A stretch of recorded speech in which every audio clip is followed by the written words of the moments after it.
Bonjour, j'espère que tu vas bien. Alors ce matin, j'ai juste un petit message à partager avec toi ce matin, c'est sûr. Dis-moi qui tu fréquentes, je te dirai qui tu es.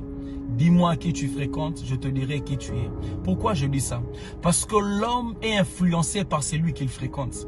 J'aime cette phrase qui dit, tel tu fréquentes, tel tu deviens.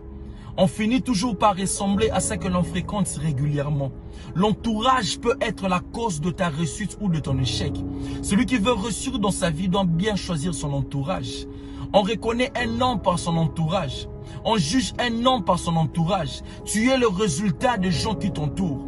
Les personnes qu'on fréquente sont le reflet de ce que l'on est. Quand tu fréquentes les mauvaises personnes, ils vont t'influencer aussi négativement. Quand tu restes trop attaché avec des gens négatifs, tu risques de devenir comme eux. N'oublie pas que le mauvaise compagnie corrompt toujours les bonnes mœurs. Mais j'aime ce que la Bible dit. Heureux l'homme qui ne marche pas selon les conseils de méchants. Et la Bible rajoute encore. Quittez au milieu d'eux, séparez-vous d'eux. Quittez au milieu d'eux, séparez-vous d'eux. Il y a des milieux où il faut quitter. Il y a des milieux où tu ne seras jamais béni. Il y a des milieux où tu ne vas jamais évoluer. Il y a des milieux où tu ne vas jamais progresser. Tu peux avoir des potentiels, mais quand tu te retrouves dans un mauvais milieu, tes potentiels n'auront pas de la valeur. Sois dans un milieu qui mettra tes potentiels en valeur. Il a fallu que les enfants d'Israël quittent le gîte pour aller à Canaan. Le milieu peut être ton blocage. Le milieu peut être ton échec. Un jour, Abraham devrait se séparer avec Lot. Abraham dit à Lot, si tu pars à gauche, je prends la droite. Et Lot fait un choix par rapport à la beauté de la ville. Mais en oubliant que tout ce qui brille n'est pas de l'or. En oubliant que ce n'est pas dans tout le milieu qu'il faut s'installer, toi et ta famille. Il y a certains milieux qu'il faut aller juste pour visiter, pas pour s'installer. En oubliant qu'avant de faire un choix, il faut demander d'abord la volonté de Dieu. Et Lot a perdu sa femme à cause de Sodome et Gomorrhe. Et les enfants de Lot étaient influencés négativement sans se rendre compte. Un jour, il s'est dit entre eux, nous allons faire ce qu'on voyait les gens de Sodome et Gomorrhe étaient en train de faire. Et il ne faisait rien, il observait seulement ses enfants. Mais pendant qu'il observait, il ne savait pas qu'ils étaient déjà influencés. Et un jour, Jésus nous a parlé d'un semeur. Il a dit un jour, un semeur est sorti pour aller s'aimer. Et pendant qu'il s'aimait, d'autres graines tombent au bord du chemin. 1. D'autres graines tombent sur un sol rocailleux. 2.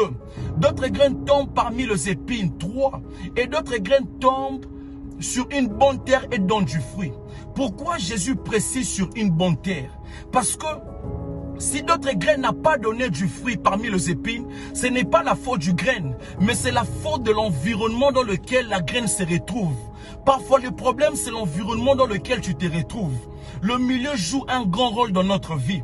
Il y a une phrase qui dit, si une fleur ne fleurit pas, on ne corrige pas la fleur, mais on corrige l'environnement dans lequel elle pousse. Et deuxièmement, la Bible dit, séparez-vous d'eux. Si ton entourage ne t'aide pas à avancer, avance seul. Mieux vaut avancer seul que d'être mal accompagné. Ne t'attends pas de voir des résultats positifs dans ta vie tant que tu es entouré de gens négatifs dans ta vie. À un moment dans la vie, il faut commencer à effacer tout ce qui ne t'aide pas à évoluer. Il faut commencer à effacer tout ce qui ne t'aide pas à avancer.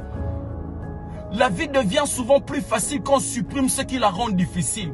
Mieux vaut être entouré par peu de gens qui t'aiment pour de vrai que d'être entouré par beaucoup de gens qui font semblant de t'aimer.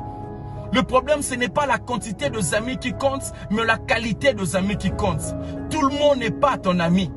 Il y a des amis qui seront là que pendant le moment de gloire, mais aussi des amis de la croix. Un jour, je méditais sur les amis de la croix. Jésus avait beaucoup de gens tout autour de lui, mais à la croix, il n'avait qu'un seul ami. Où l'ami disait que pour moi tu es le Messie. Et ça a tellement touché Jésus que malgré que je suis humilié, malgré que je suis dans l'humiliation, mais tu continues toujours à croire que je suis le Messie. Ce sont des amis à ne jamais abandonner. Et Jésus lui a dit, aujourd'hui même, je serai avec toi chez mon Père. Tout le monde n'est pas ton ami. Il y a une différence entre être bien avec tout le monde et être ami à tout le monde. Un ami, c'est quelqu'un d'intimité. Un ami, c'est quelqu'un avec qui on a confiance. Un ami, c'est quelqu'un avec qui on passe tout le moment de notre vie. C'est par là que tu comprends pourquoi la Bible dit, celui qui a beaucoup d'amis les a pour son malheur. Parce que tu ne peux pas faire entrer tout le monde dans ton intimité. Faire entrer tout le monde dans ton intimité, c'est ouvrir la porte au diable. Et tu dois savoir qu'il y a 4 sortes d'amis. Moi, je les appelle les 4 signes d'opération arithmétique. Le premier signe, la soustraction. Il y a des amis, quand tu t'attaches à lui, il commence à soustraire tout ce que tu avais. Ta valeur, ta personnalité, ta dignité, tu en as plus parce que tu t'es attaché à lui. Deuxième signe, la division. Il y a des amis qui sont là que pour diviser. Moi, je les appelle le diviseur. Ils ont double face. Lorsqu'il vient chez toi, il dit autre chose. Et lorsqu'il part de l'autre côté, il dit aussi autre chose. Ce sont des diviseurs. Il y a troisième signe, l'addition. Il y a des amis, lorsque tu t'attaches à lui, il t'ajoute un plus dans la vie. Un plus dans ton intelligence, un plus dans ta connaissance, un plus dans tout ce que tu fais. Quatrième signe, la multiplication. Il y a des amis, quand tu t'attaches à lui, il commence à multiplier tout ce que tu avais. Ta grâce, ton onction, il commence à multiplier cela. Ton intelligence, tes projets, tout ce que tu avais, l'ami commence à multiplier cela. Ce sont des amis vraiment à ne pas abandonner. C'est par là au début, je dis, dis-moi qui tu fréquentes, je te dirai qui tu es. Même dans le domaine du mariage, tout dépend de la personne que tu épouses. C'est la personne que tu épouses qui définit ton mariage. Quand tu fréquentes un voleur, tu deviendras aussi un voleur. Quand tu fréquentes des aigles, tu deviendras aussi un aigle. Quand tu fréquentes les hommes sages, tu deviendras aussi sage. Et pour finir, je veux finir avec ça. Dans la vie, on finit toujours par devenir ce à quoi on est exposé. On finit toujours par devenir ce à quoi on est exposé. Si tu prends un chat, tu le mets au milieu de chiens. Le chat ne deviendra pas un chien. Il sera toujours un chat. Mais en lui, tu vas trouver le caractéristique de chien. Parce que le chat, toute sa vie, il a été exposé que de chien. Si tu prends un groupe de lions et que tu mets leur leader un chien, les lions mourront comme de chiens. Pourquoi? Parce que le lion, toute sa vie, ils ont été exposés par un leader qui est un chien. Et si tu prends un groupe de chiens et que tu mets leur leader un lion, le chien va se battre comme des lions. Pourquoi? Parce que le chien, toute sa vie, ils ont été exposés par un leader qui est un lion. Tout dépend de la personne que tu fréquentes. Tout dépend du milieu. Dis-moi que tu fréquentes, je te dirai que tu es. Le milieu joue un grand rôle dans notre vie. La fréquentation joue un grand rôle dans notre vie. Mais quand tu fréquentes Jésus, ta vie change.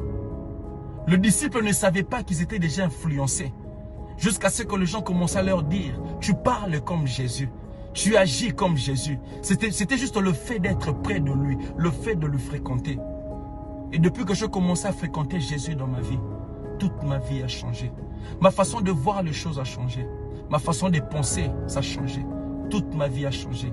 Dis-moi qui tu fréquentes, je te dirai qui tu es. Ne fréquente pas n'importe qui. Fréquente Jésus.